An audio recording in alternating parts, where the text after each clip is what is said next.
Bueno, amigos, nos da muchísimo gusto poder saludar a Thiago Volpi. Mi querido Thiago, nada más nos dejaste en Querétaro y el equipo se vino abajo un poco. No es cierto, lo he hecho bien, Gil Alcalá, pero ¿cómo te extraña la gente en Querétaro? ¿Cómo te extraña el fútbol mexicano? Porque dejaste en poco tiempo un gran legado, arquerazo, muy buena persona. ¿Nos haces falta por acá? ¿Vas a volver o qué, mi querido Thiago? Bueno, primeramente, buenas tardes. Bueno, fue un tiempo muy, ¿no? Fueron casi no, pasaron de 4 años y yo creo que una identificación muy grande con el país, con la ciudad, con el equipo y yo también los extraño muchísimo, pero ahora estoy contento acá en Brasil también, feliz con este reto en mi carrera de jugar en São Paulo, que es un grandísimo equipo, pero siempre recordando a México, siempre con mucho cariño, con mucho aprecio, con todas las personas y con todo lo que viví ahí en Querétaro. ¿Qué extrañas más de Querétaro y de México? ¿Qué extrañas de la ciudad? Yo creo que la calidad de vida, yo tenía una vida un poquito más, ¿cómo puedo decir? Más familiar, podría estar más con mi familia, no había tanta presión en el sentido fuera de la cancha, entonces yo siento mucha falta de eso, ¿sabes? Y aparte yo hice muchas amistades en México. Entonces, la gente siempre me trató muy bien, con mucho cariño. Entonces, yo siento falta de esto, de las amistades, del cariño de la gente. Y bueno, pero así son las cosas en la vida. Ni siempre uno puede tener todo lo que quiere. Y lo más importante es que yo creo que dejé un legado, que hice el mejor que yo podía hacer en cuanto estuve en la institución y en el país, en la ciudad, y eso es lo que me conforta un poquito.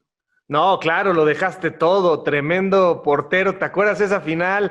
¿Cómo olvidar esa final contra las Chivas? Me tocó narrarla, se volvió loca la ciudad, el primer título en 70 años que acaba de cumplir el equipo de Gallos. Seguramente te vienen esos recuerdos de lo que atajaste y luego los penales. Sí, te puedo asegurar que fue el día más, después del nacimiento de mis hijos, fue el día más feliz en mi vida.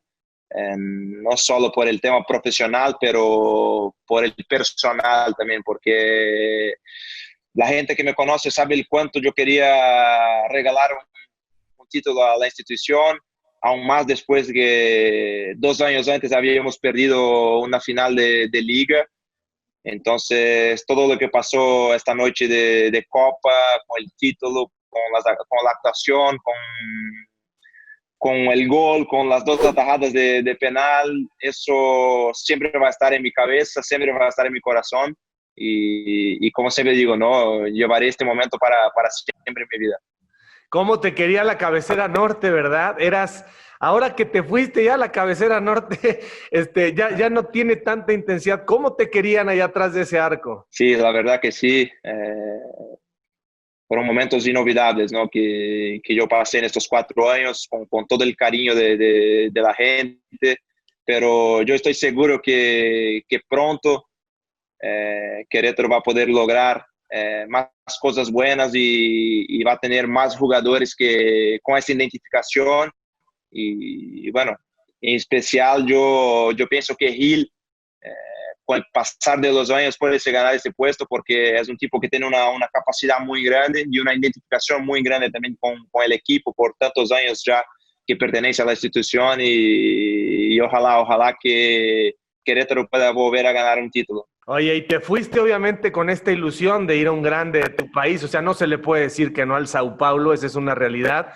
Y eso obviamente ha generado una tensión especial sobre tu capacidad. Cuéntame qué hay de la selección brasileira. Bueno, fue uno de los motivos, ¿no? A ver, que yo quise venir a Brasil para estar un poquito más cerca del radar de la selección. Y bueno, yo creo que las cosas van por un buen camino. Yo creo que todo es una cuestión de tiempo y es parte de un proceso, ¿no? Yo hoy juego para mí en los equipos más grandes de América del Sur, uno de los más grandes de Brasil.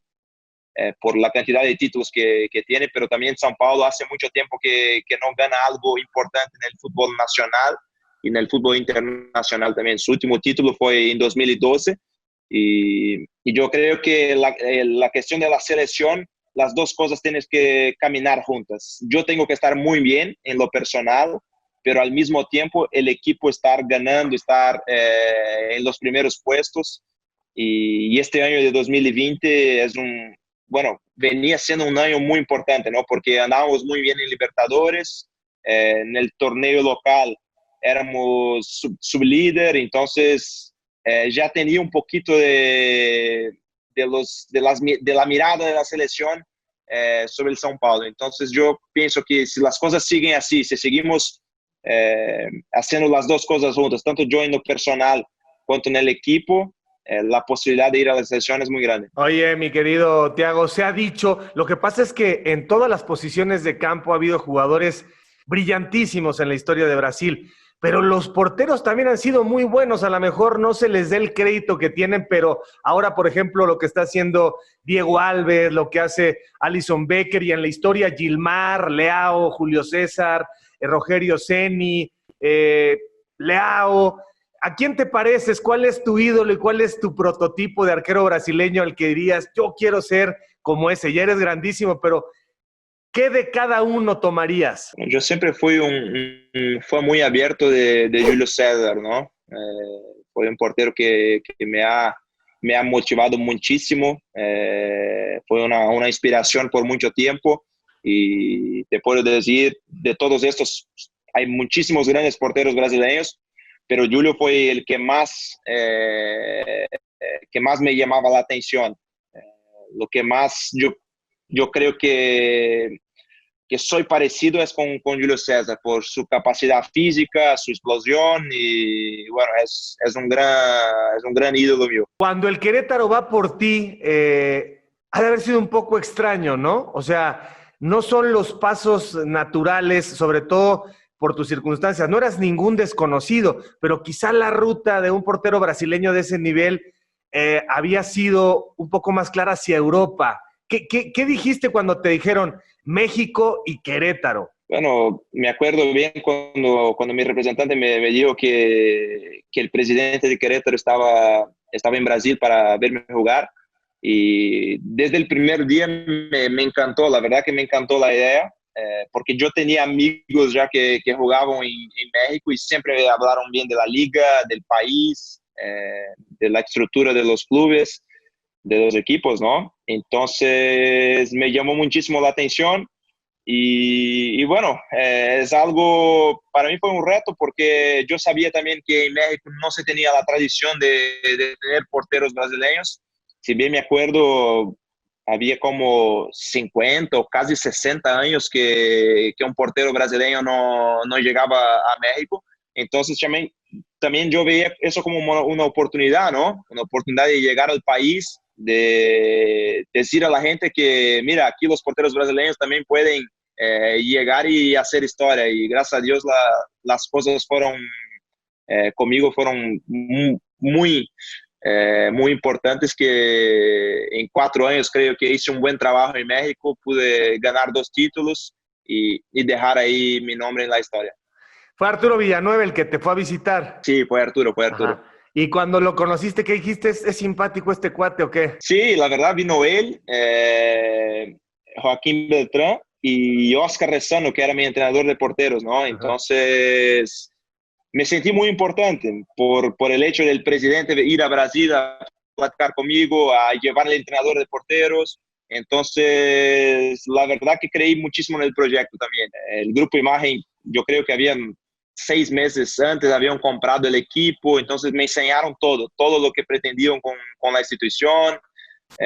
Querían hacer de Gallos un equipo triunfador en México y ellos me vieron como un gran potencial para construir esa historia junto con la institución. Es que eres un arquero completísimo además, pero si yo te tuviera que preguntar, Thiago, ¿con qué delantero mexicano o extranjero, te sentías más vulnerable en el mano a mano o en el remate? ¿A quién decías, me la va a cambiar, no lo puedo anticipar, tiene una difícil lectura cada uno de sus movimientos? ¿Quién fue el delantero que más pesadillas te dio en el fútbol mexicano? Bueno, de estos 4 años, el André Pierre Gignac fue el más complicado así para mí. Y aparte, Tigres tenía un equipazo también, siempre era muy difícil jugar contra ellos, pero era el tipo de delantero que te sacaba una jugada genial así en 2, 3 milésimos de segundos. Entonces era muy complicado saber lo que él iba a hacer, ¿sabes? Nosotros como porteros muchas veces tenemos una intuición donde se va a patear la pelota, donde se va a dar un cabezazo y Gignac no, era muy complicado porque él podía esconder muy bien su golpeo y bueno, por eso hoy es una de las figuras más importantes que ha pasado en la historia del fútbol mexicano por tremenda calidad. Oye, mi querido Thiago, ¿piensas en Qatar? ¿Piensas en esa posibilidad? Tus sueños, supongo, son estar en un mundial con Brasil y Europa. ¿Ahí están tus dos siguientes escalas? Bueno, el de Europa ya fue un sueño muchísimo mayor de lo que es hoy. Yo me acuerdo bien, incluso cuando llegué a Querétaro en los 2 primeros años, tenía muchas ganas de llegar a Europa, pero hoy también tengo que tener la conciencia, la claridad necesaria, entender que en diciembre cumplo 30 años y no es tan fácil un portero de 30 años llegar al fútbol europeo, ¿no? Y aparte de esto, hoy me siento muy contento, muy feliz y muy completo como profesional jugando en el equipo que estoy aquí en Brasil.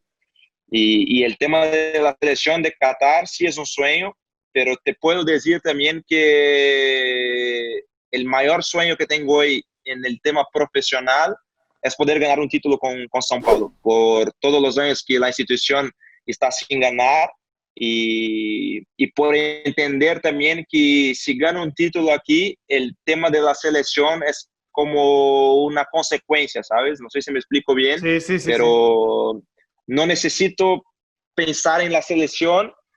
¿Por qué? Porque si gano con São Paulo, por el tamaño del equipo, por la proyección que te da, yo creo que el tema de la selección es algo que entra como una consecuencia. ¿Le ibas al Sao Paulo? ¿Eras hinchas del Sao Paulo de chico? No. ¿O a quién, cuál era tu equipo en Brasil? No, no, mi equipo en Brasil de niño se llama Figueirense, incluso es el equipo que yo estaba en Brasil antes de ir a México, ¿no? Es el equipo del estado donde nací, entonces esto es algo que siempre dejé bien abierto para todos aquí, que soy un aficionado de Figueirense. Oye, mi querido Pero Thiago. perdona, y te puedo asegurar que hoy Gallos está casi por adelante de Figueirense, ¿eh? Porque lo que viví en México de verdad fue algo muy bonito. Yo estoy seguro que vas a regresar. Yo estoy seguro que vas a regresar en algún momento, quizá al final de tu carrera. Creo que puedes regresar al fútbol mexicano y ojalá que obviamente sea la gente de Querétaro la que piense Sí, en eso. Eh, Fíjate que en este tipo de entrevistas lo que hacemos es no tanto ver dónde está la figura, sino qué hubo detrás, cuál fue el recorrido, cuál fue el camino. Si yo te pregunto, Thiago, ¿cómo fue tu infancia? ¿Qué tipo de niño eras? ¿Cuántos hermanos tienes o teniste o tuviste? ¿Y dónde están tus papás? ¿Qué hacen tus papás? bueno, Volpi fue un niño que desde muy temprano le encantaba el fútbol, que en la escuela muchas veces en las reuniones con los padres, las maestras decían, ¿sabes qué? Decían a mis papás, ¿no? A Volpi es muy buena persona, todo, pero él solo piensa en fútbol. Entonces, papá, mamá, tiene que decir que tiene que estudiar un poquito más, pero él solo quiere saber de fútbol. Entonces, la cuestión del fútbol siempre estuvo muy presente en mi vida, siempre, siempre, siempre lo tenía muy claro que era eso que quería hacer. Y yo salí de mi casa con 14 años, ¿no? Con 14 años fui a vivir solo por el sueño de ser el jugador de fútbol profesional. y tengo un hermano que es 8 años más chavo que yo y casi no lo vi crecer por el tema de haber salido muy temprano de mi casa, de vivir solo. Los años fueron pasando y yo no vi mi hermano crecer. Hoy, estando en Brasil, mi hermano es un hombre ya y me hizo mucha falta eso, ¿sabes? De convivir un poquito más en familia, de estar un poquito más con mis papás, pero al mismo tiempo pienso que es el precio que tenemos que pagar cuando tenemos un sueño así, ¿sabes?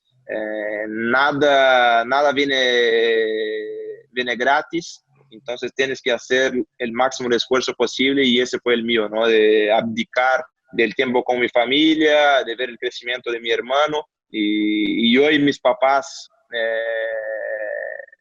están más cerca de mí, tenemos un convivio casi que, no digo diario, ¿no? Porque no vivimos en la misma ciudad, pero por lo menos 2, 3 veces al mes estamos juntos. Ellos pueden ver mis hijos crecer. A mí me costaba mucho eso también en la cuestión de México, porque yo pensaba, imagínate, salí de la casa de mis papás con 14 años y mi hija es mexicana. Entonces me dolía mucho el hecho de ellos no estar con su nieta, de no acompañar el crecimiento. Y entonces fue una serie de factores también que me hizo tomar la decisión de regresar a Brasil. Pero hoy, gracias a Dios, en el tema personal, el tema familiar, estamos todos muy bien. Oye, pero ¿y qué hacía tu papá? ¿Qué se dedicaba? Bueno, mi papá trabaja con el tabaco.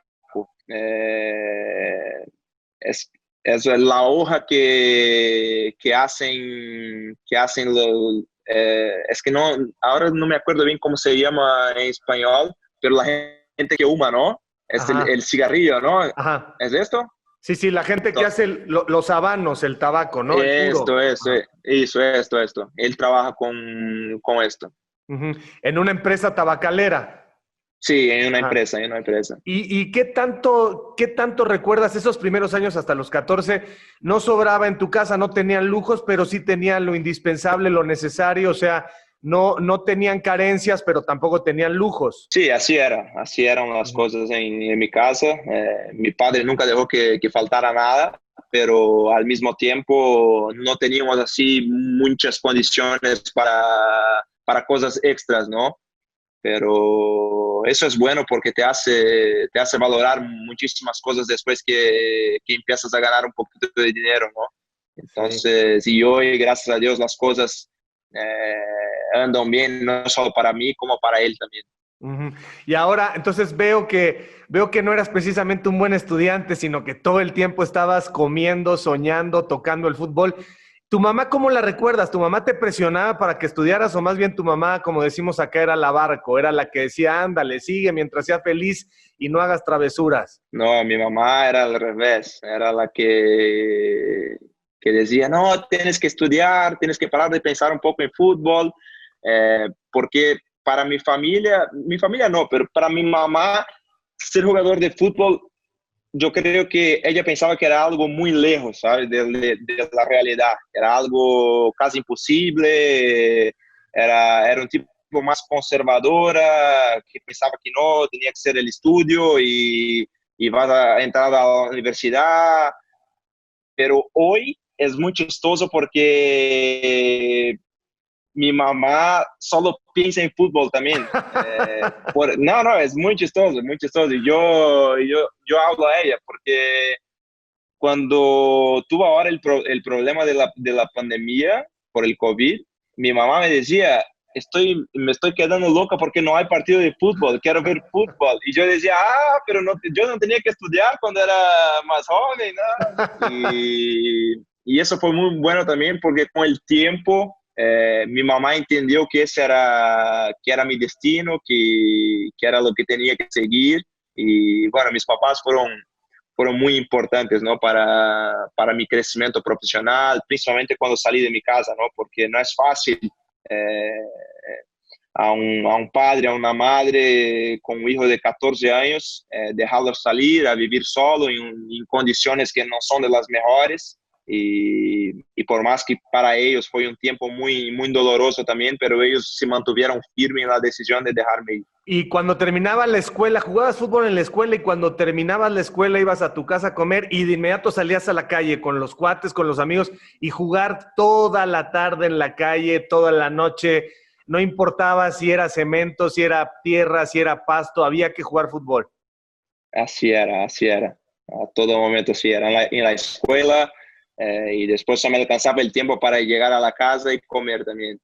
Y seguramente Y también ver la televisión, también veías partidos por la televisión. sí, sí, sí, todo, todo, todo que involucraba el fútbol, yo estaba metido, sea por televisión, por radio, por lo que sea, pero me encanta, como me encanta, ¿no? Hasta hoy. Ajá. Y bueno, cuéntame de eso entonces, a los 14 años cuando dices que te tienes que ir de casa, ¿por qué? Primero, ¿cuándo te das cuenta que eres bueno y cuándo te das cuenta que vas a ser portero? Porque normalmente todo el mundo quiere ser goleador, quiere meter los goles. ¿Cuándo empiezas a darte cuenta que lo tuyo es la portería? Yo creo que de 11 para 12 años, a mí me gustaba jugar de lateral, pero al mismo tiempo me encantaba la portería también.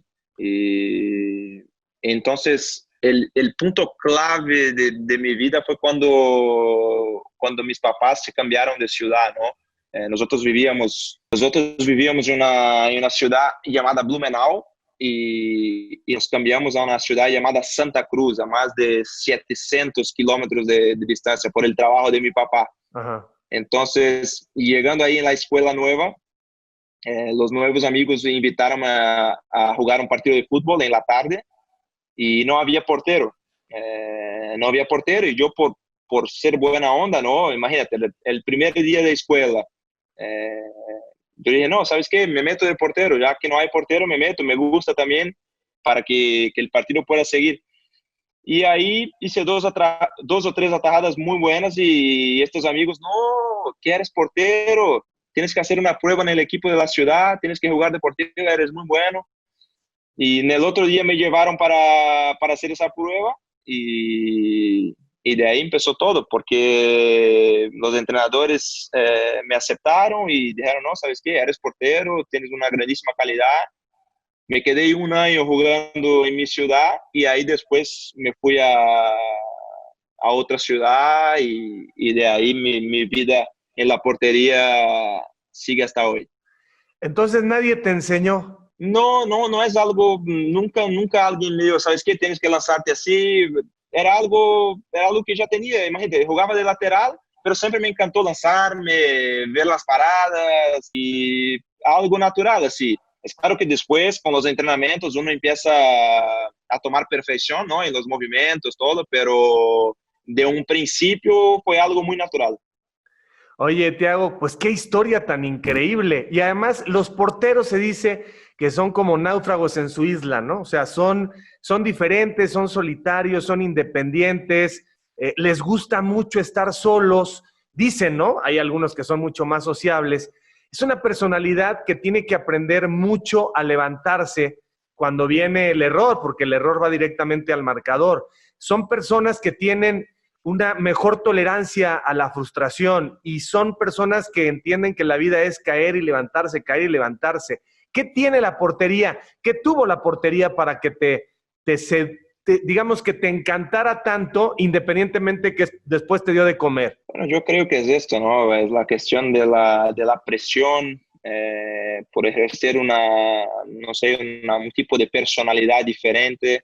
Eso me encanta mucho, ¿sabes? Por más que es un partido que se juega a 11, pero de cierta forma tiene su propio mundo, ¿sabes? Es algo especial, es difícil de explicar el sentimiento que lleva un portero, pero tu lectura es muy buena, eso que empezaste a decir en la cuestión de estar un poco solo, de tener esa personalidad un poquito diferente de los demás. Eh, yo creo que me siento bien así, ¿sabes? En mi momento de reflexión. Eh, entonces es algo así, es una presión completamente distinta a la presión de un delantero por la cuestión esa de no poder equivocarse, de todo tener que ser a la perfección. y a mí me gusta así las cosas en mi vida personal también, y llevar todo de la manera más correcta, la más perfecta posible. Entonces, cuando llevo eso para dentro de cancha, parece que estoy llevando el mismo Volpi de la vida personal, que le gustan las cosas bien hechas, que no puede haber un error, porque tanto en la vida como en la portería, un error te va a marcar muchísimo. Vaya, pues entonces también debe ser una persona muy autocrítica, ¿no? Contigo misma. Y además hay que ser valiente porque en el enfrentamiento físico te pueden dar un rodillazo en el pómulo, te pueden lastimar el hombro, pueden chocar las cabezas. O sea, hay que ser valiente para ser portero, obviamente, ¿no? Hay que ser, hay que ser, hay que ser. Ujú. Hay que tener esa valentía, ¿no? Para no tener miedo a un golpe duro. Y yo creo que el golpe más duro que un portero puede llevar siempre será el gol. Un choque en la cabeza, un hombro lastimado, eso es algo muy pequeño cerca de un gol. Y desde luego que tuviste algún ídolo en las salidas. ¿Cuál es el mejor portero que has visto saliendo? Bueno, Tafarel en las salidas era un portero, no solo en las salidas, pero Tafarel tenía una manera muy simple de hacer las atajadas, ¿sabes? Eh, Ujú. Hacía algo muy difícil parecer muy fácil. Entonces, él en la cuestión de las salidas era un portero que era casi perfecto. Ujú.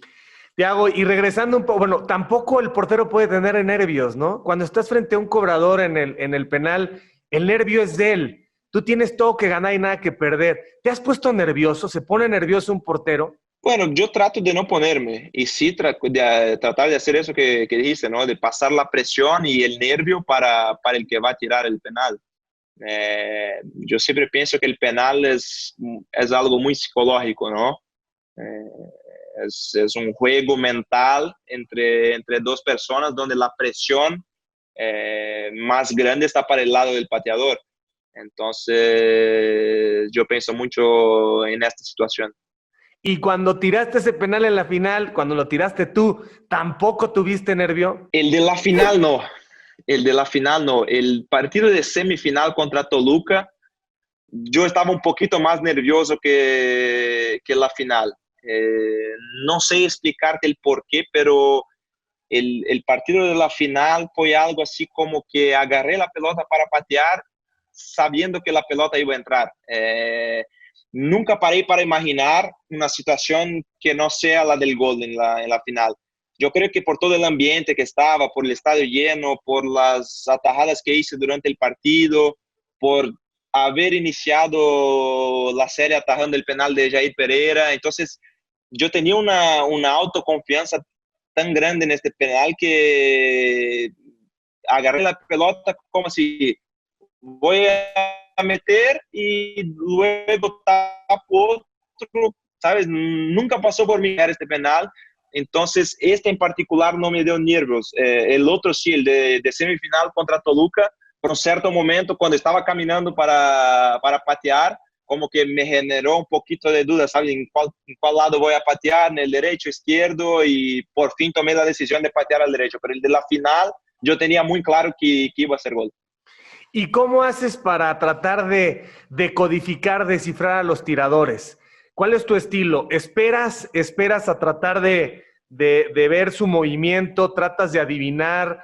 ¿Ves a los ojos? ¿Estás pensando en otra cosa? Creo que cada portero tiene como su método muy particular, su recetario. ¿Cuál es el tuyo? Porque además te volviste y estás convertido en un especialista en los penales. Sí, el tema de los penales me encanta. Yo creo que tengo, si no me falla la memoria, son 28 o 29 penales atajados ya en mi carrera. Y me encanta mucho porque pienso que para el portero es el máximo que puede haber en un partido, es la atajada de un penal. Entonces yo siempre trato de fijarme en la posición del cuerpo. Esperar el pateador golpear la pelota y después tomar la acción es muy complicado por el tiempo de reacción, ¿no? El tiempo de reacción, porque el manchón penal está muy cerca del gol. Entonces, yo sí salgo un poquito antes, pero el timing que tengo es la última manera que el pateador llega con su cuerpo, porque hay veces que como que te lo dice el lado que va a patear como él está parado, ¿sabes? Entonces es la manera que tengo de leer el rival. No, pero pues es pura intuición, instinto, aprender un poco a memorizar, porque lo estás diciendo bien fácil, pero tienen que ser movimientos, así como los estoy haciendo, muy delicados, de pronto darte un Sí, perfil, ¿no? es una fracción de segundos, ¿no, Javier? Es algo muy rápido, pero con el pasar de los años y los entrenamientos, como te vas dando cuenta, ¿sabes? El pateador llegó y está con el cuerpo posicionado de tal manera, es casi imposible de patear en el lado derecho, un ejemplo. Entonces, así es la manera que tengo de observar a los jugadores. Y bueno, hay casos y casos, ¿no? Hay jugadores que son tan cracks que te pueden cambiar el movimiento en el último segundo, en el último milésimo y te engaña, pero la gran mayoría no le alcanza para cambiar en el último momento, entonces es donde tenemos la posibilidad de atajar. Te robas la señal, es un juego psicológico en ese duelo en el paredón entre Así el es. tirador que tiene la responsabilidad frente al cobrador, frente al portero. Y cuando alguien tira a Lopanenka, cuando alguien te tira a Lopanenka, ha de ser un coraje como portero de decir, ¿cómo no me quedé ahí paradito? Así es, así es. Ya llevé 1 o 2 goles de Varenka y te da un coraje muy grande. Oye, Thiago, regresemos un poco a eso de los 14 años cuando te quedas solo, que me llama mucho la atención. Te quedas solo a los 14 años porque entras ya a una organización. Sí, sí, llega un equipo, ¿no? Llamado San José, en Fuerzas Básicas, y como estaba lejos de la ciudad que vivía y no teníamos la condición de rentar algo, yo tenía que vivir en el club, en la casa club, pero la casa club era abajo de las escaleras del estadio, entonces eran condiciones así muy, muy bajas, ¿sabes? Eran como 15 niños viviendo juntos, compartiendo baños, compartiendo, eh, un ejemplo, había una máquina para lavar ropa. Entonces, ahí teníamos que compartir una máquina para 15 niños y eran condiciones así muy, muy difíciles, ¿sabes? Pero era lo que tenía en la época y como te lo dije, ¿no? Es la cuestión del precio que quieres pagar para ser un jugador profesional de fútbol. Ni todos los equipos tienen la condición de dar una buena casa club y en este caso San José no tenía una condición tan buena, pero era un equipo que en fuerzas básicas era muy fuerte y me podía dar la posibilidad de ir a un gran equipo en Brasil y ahí tener mejores condiciones.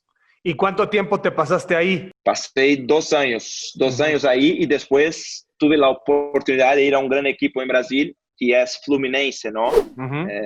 Que es un equipo muy, muy reconocido en Brasil. Y ahí tuve la oportunidad de jugar 3 años en fuerzas básicas de Fluminense. Y ahí las condiciones ya eran muchísimo mejores, ¿sabes? Tenía una casa club eh, con condiciones adecuadas para una persona poder vivir, ¿sabes? No era algo que tienes que vivir abajo de las escaleras, que tenías que compartir baño con otras 15 personas. Entonces, era algo más organizado y me dio mucho esto. Fluminense ya te hace tu primer contrato. ¿A qué edad firmas tu primer contrato? A los 16 años. A los 16 años es donde firmo el primer contrato. ¿Pero lo firmó tu papá o tú ya podías firmarlo? No, firmé yo. Aquí en Brasil las reglas, con 16 años ya podría firmar un contrato de trabajo.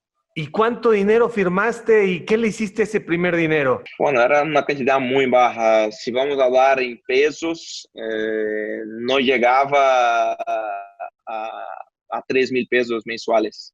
Ajá, Era algo como 12.500, 12.700 mil pesos ajá. ¿Y ese, mensuales. Y ese dinero lo guardaste para ti, o sea, tus papás ya te decían, ese es tu dinero. Sí, sí, era mi dinero, ¿no? Pero me acuerdo bien que me compré, y la primera cosa que me compré fueron un par de guantes nuevos, porque a mí siempre me encantaban los guantes y mi papá hacía un esfuerzo muy grandísimo porque los guantes eran muy caros, ¿no? Hoy ya hay guantes un poquito más accesibles de precio, pero en la época los guantes buenos eran muy caros. Entonces, yo tenía eso conmigo que el día que tuviera mi primer salario, me iba a comprar unos guantes muy chingones, como se dice en México. O sea que de niño no te daban guantes, de niño te daban guantes de Navidad, yo creo, era tu gran regalo y había que cuidarlo muchos años. ¿Te dieron regalos de guantes de portero o no? Guantes, pelotas, tachos de fútbol, estos eran playeras de equipos como Real Madrid, Barcelona, eran los regalos que más me gustaban. Oye, Tiago, y supongo que eras un atleta, ¿no? O sea, ahora lo que estás platicando, que eres un natural para la portería, supongo que eras fuerte, eras elástico, eras resistente. Todas esas cualidades se fueron trabajando ya en una organización, pero cuando dices que empiezas a destacar sin un recorrido físico, quiere decir que había ahí materia prima natural que después con el tiempo se fue ajustando. O sea, eres un atleta natural como mucha gente en Brasil. Sí, sí, así era. Claro, no tenía la carga física que tengo hoy, ¿no? La fuerza física que tengo hoy, pero siempre tuve una muy buena altura para lo que quería, ¿no? Porque en Brasil siempre se decía que los porteros tenían que ser altos. Entonces, yo siempre cuando tenía ya mis 14 para 15 años, siempre tuve una estatura muy buena para portero. Yo era un tipo más delgado, pero siempre al pasar de los años iba ganando un poquito más de condición física, de músculos, y eso me fue permitiendo cada vez estar mejor. ¿Y en Fluminense cómo te fue? Muy bien, en Fluminense creciste, te asentaste, te consolidaste. Sí, fue muy bien. Los 3 años que pasé ahí fueron años muy buenos, una grandísima institución, ¿no? Entonces, ahí yo aprendí mucho más como portero, ¿no? Tanto en la cuestión física como en la cuestión técnica también, ¿no? De tener perfección en los movimientos, en hacer las atajadas de una manera más coordinada. Entonces, fueron 3 años muy buenos. Que al final una lástima que no pude lograr ser jugador profesional, ¿no? de Fluminense. Tuve que regresar a San José por diversos motivos. Fluminense no hizo válida una opción de compra para que yo fuera jugador del primer equipo. Y de ahí, ¿qué es lo que pasa? Bueno, ahí yo regreso a San José, ¿no? Que es el equipo ese que yo vivía abajo de las escaleras, todo. Pero cuando regreso a San José, ya regreso como un jugador profesional, ¿no? Un jugador del primer equipo con 19 años y regreso para ser segundo portero del primer equipo. Y afortunadamente para mí y desafortunadamente para el portero que era mi titular, en la tercera o cuarta fecha, no me acuerdo bien, del torneo local, él tuvo una fractura en la pierna, y yo tuve que entrar en un partido contra el Internacional de Porto Alegre, que es otro equipo muy, muy reconocido en Brasil, y con 19 años hice el debut como profesional, y de ahí mi carrera tuve un upgrade muy grande, porque imagínate, con 19 años un portero debuta en el fútbol profesional, es algo que llama mucha atención, ¿no? Me quedé otro año y medio ahí y después me fui a Figueirense, que era el equipo donde yo era aficionado, del estado donde nací, y me quedé otros 3 años hasta llegar a Gallos. Qué historia tan increíble y tan buena. ¿Y dónde aparece tu mujer en el camino? ¿Ya estás casado hace cuánto tiempo? Bueno, mi mujer aparece desde los 14, desde los 12 años, la verdad, ¿no? Cuando mis papás cambian de ciudad. En la historia esa que mis papás cambian de ciudad, mi esposa era mi amiga porque la conocí en la escuela y éramos amigos por mis papás vivirem ahí. Yo siempre cuando tenía vacaciones o cuando tenía algunos días libres, me iba y regresaba a la ciudad que mis papás vivían, ¿no? Entonces, por el hecho de haber estudiado juntos, nosotros siempre tuvimos las mismas amistades, entonces siempre estábamos juntos con nuestros amigos. Y cuando cumplo 18 años, cuando estaba en Fluminense, yo creo que vengo de Navidad, vengo a pasar la Navidad con mis papás y ahí nosotros dos empezamos y estamos juntos hasta hoy. O sea, bueno, la conoces a los 12, a los 18 se hacen novios y ¿a qué edad se casan? Cuando tenías tú Yo tenía 22. ¿Y ella? Cuando nos casamos. Ella 24. Ella es 2 años más grande. Y 2 años más grande. ¿Y tienen cuántos hijos, Tiago? 2 hijos. Luisa, que es mexicana, nació en Querétaro, es una queretana, y Arthur, que va a cumplir 1 año ahora en agosto. ¿Cuántos años tiene la nena? La nena tiene 3, va a cumplir 4 en octubre, y Arthur va a cumplir 1 año ahora en agosto. 4 y 1, qué maravillosa edad. No te pierdas un solo instante porque crecen muy rápido, pero estás para verle todos los detalles y que ya cambió y ya creció. Entonces, pues es el amor de tu vida, tu esposa, ¿no? Sí, por supuesto, la valoro muchísimo. Es una mujer que ha estado conmigo desde siempre. Entonces, yo siempre hablo, ¿no? Que por detrás de un gran hombre siempre va a existir una grandísima mujer. Y por lo que veo, Tiago, siempre tuviste muy claro el camino, o sea, nunca hubo un momento en el que te llamara la atención la noche, la cerveza, nunca dijiste, me voy por la vida de reflectores, de antros, de bares, o sea, siempre enfocado en el fútbol y en la disciplina. Así, Javier, siempre tuve muy claro, pero en estos caminos siempre también hay veces que cometes errores, ¿no? Y yo creo que uno de los motivos de no quedarme en Fluminense quizá fue por eso, ¿sabes? No tanto por la cuestión de bebida, del alcohol, pero más por la cuestión quizá de algunas fiestas, algo que, imagínate, eres un joven con 17 para 18 años que está empezando a descubrir las cosas, estás empezando a ganar tu dinerito, entonces por ahí como tuve un poquito de distracciones, ¿sabes? Entonces yo creo que eso fue algo que quizá las cosas en Fluminense al fin no tuvieron un final feliz, por errores míos, ¿sabes? Que la gente al fin descubrió y por eso Fluminense no hizo válida la opción de compra que tenía, pero al mismo tiempo también eso fue una lección de vida para mí, porque cuando regreso a San José, ahí que como fue un choque de realidad para mí, que si yo siguiera en esta vida, las cosas no iban a caminar bien, o tenía que tener una vida más disciplinada, poner el foco total en el fútbol, porque si yo tuviera ese tipo de distracciones, quizá hoy nosotros no estaríamos teniendo esta entrevista. O sea, aflojaste un poco en tu preparación, te descuidaste un poco y eso, ¿en su momento lo valoraste o en su momento dijiste, no, yo estoy bien y después entendiste que estabas dejando de ser el profesional que siempre había sido? Bueno, en el momento yo pensaba que era una cosa natural, ¿no? Bueno, tenía 17 años, mi cuerpo me daba para salir una noche y regresar a entrenar, pero cuando me pasó eso, que salgo de Fluminense y regreso a un equipo, imagínate, Fluminense, un equipo muy reconocido, de primera división en Brasil, y regreso a San José, que era un equipo de cuarta división. El choque fue muy grande, el golpe fue muy duro.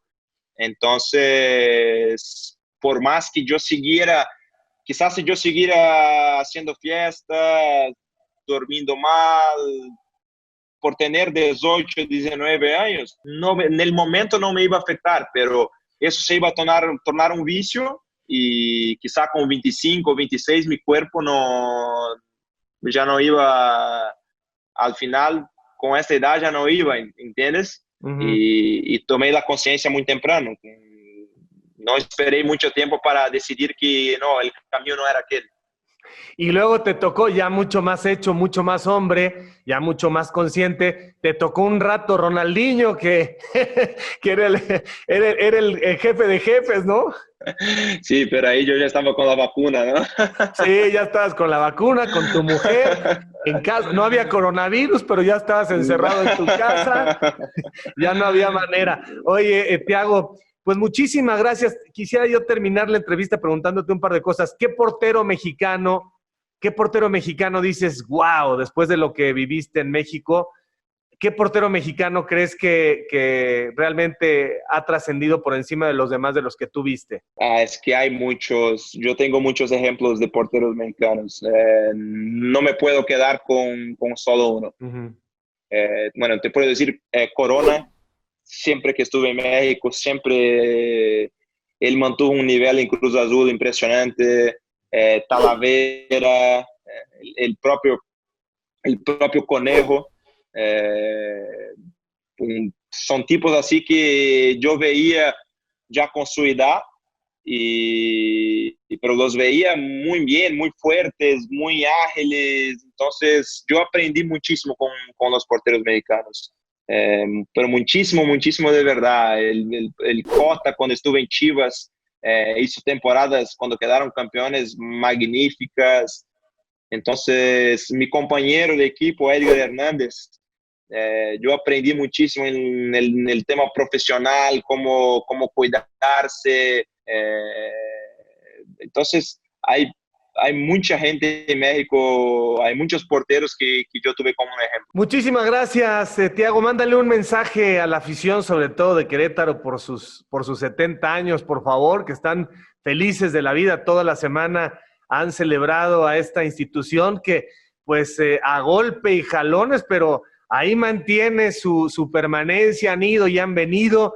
Tú les diste, desde luego no quiero minimizar a ninguno de tus compañeros, pero en realidad tú les diste ese título oficial que tienen, ese título de Copa, y pues hombre, seguramente al ver esta entrevista te van a recordar con mucho cariño y te van a llover mensajes positivos en las redes. Bueno, a la gente de Querétaro solo tengo cosas buenas a decir y a desearles. Al equipo, lo que más quiero es que el equipo pueda seguir transcediendo. Hemos hecho cosas muy buenas en los últimos años. También no podemos olvidar quién las hizo allá por detrás, porque la historia de Querétaro es una historia muy bonita, por más que de muchos altos y bajos, pero siempre los jugadores que siempre estuvieron portando la camiseta siempre dejaron todo. Entonces, como siempre digo, ¿no? Para mí fue un orgullo enorme durante 4 años de ser parte de la institución. Creo que me tocó un momento muy bueno de la institución, con buena estructura, con buenas condiciones.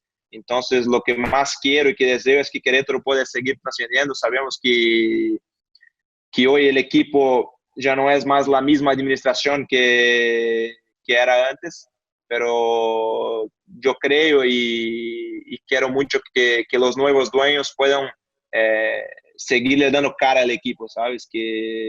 Porque la gente se lo merece mucho y este equipo tiene todo para ser uno de los grandes un día en México. Muchas gracias por tu tiempo, tu amabilidad, Thiago querido. Ojalá que se te cumpla el sueño del título en Sao Paulo. Ojalá que la selección brasileña sea tu próximo destino. Muchísimas gracias y gracias por la conversación, por el tiempo, por las anécdotas. Te mando un fuerte abrazo que luego ojalá nos podamos dar cuando pase este maldito virus. De nada, un fuerte abrazo a todos ustedes, un fuerte abrazo a ti, Javier, y decirles también que es un gusto enorme estar volviendo a hablar con todos ustedes. Así que camaradas, por favor no dejen de seguirme a través de todas mis redes, de suscribirse a mi canal, dale a la campanita, dale like, no te olvides de dejarme tus comentarios, yo mismo estaré respondiendo. Cambio y fuera, camaradas.